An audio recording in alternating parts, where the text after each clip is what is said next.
दोस्तों, ये कहानी है सिमटते हुए रिश्तों की। गांव के एक कोने में एक बूढ़े बुजुर्ग आदमी मोहन अकेले अपनी पुरानी खपरेल में रहते थे।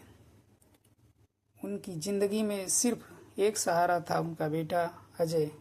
अजय पढ़ाई के लिए शहर गया था और अब वह अच्छी नौकरी कर रहा था।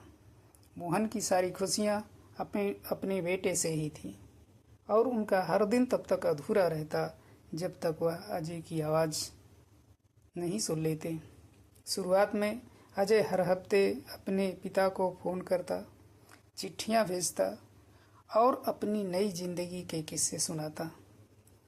मोहन को हर चिट्ठी का इंतज़ार बड़े बेसब्री से रहता, लेकिन वक्त के साथ अजय का काम और जिम्मेदारियां बढ़ गईं और उसका फ़ोन भी आना अब कम हो गया था। एक दिन मोहन ने अपने बेटे को एक चिट्ठी लिखी। उसमें लिखा, बेटा, तुमसे बात किए हुए बहुत दिन हो गए। क्या तुम मुझे भूल गए हो? मैं जानता हूँ कि तुम बहुत व्यस्त हो, लेकिन एक बार घर आकर देखो। तुम्हारा इंतज़ार करते करते आंखें थक गई हैं। तुम्हारी माँ के बाद मेरा सहारा सिर्फ तुम ही हो। चिट्ठी भेजने के बाद मोहन हर रोज़ डाकिए का इंतज़ार करता, लेकिन कोई जवाब नहीं आया। उसने कई चिट्ठियाँ और भेजी, पर अजय की ओर से कोई उत्तर नहीं मिलता। उनकी उम्मीदें धीरे धीरे टूटने लगीं।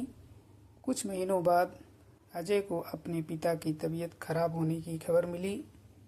वह घबराकर अपने गांव पहुंचा, लेकिन वहां पहुंचने पर उसने देखा कि उसके पिता अब इस दुनिया में नहीं रहे। अजय को अपने पिता की आखिरी खत मिला, जिसमें लिखा था, बेटा, तुम्हारे बिना जीवन मुश्किल हो गया है।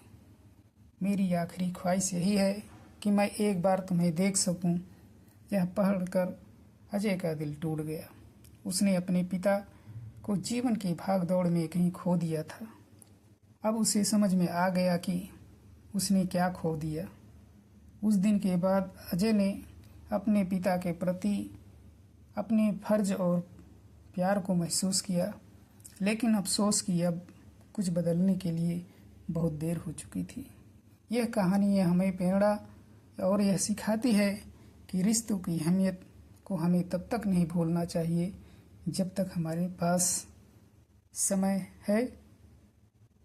पैसे और काम जीवन का एक हिस्सा है, लेकिन माता पिता के प्यार का कोई मोल नहीं होता।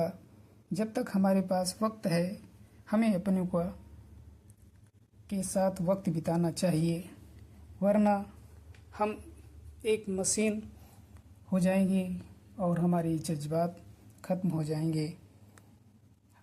धन्यवाद।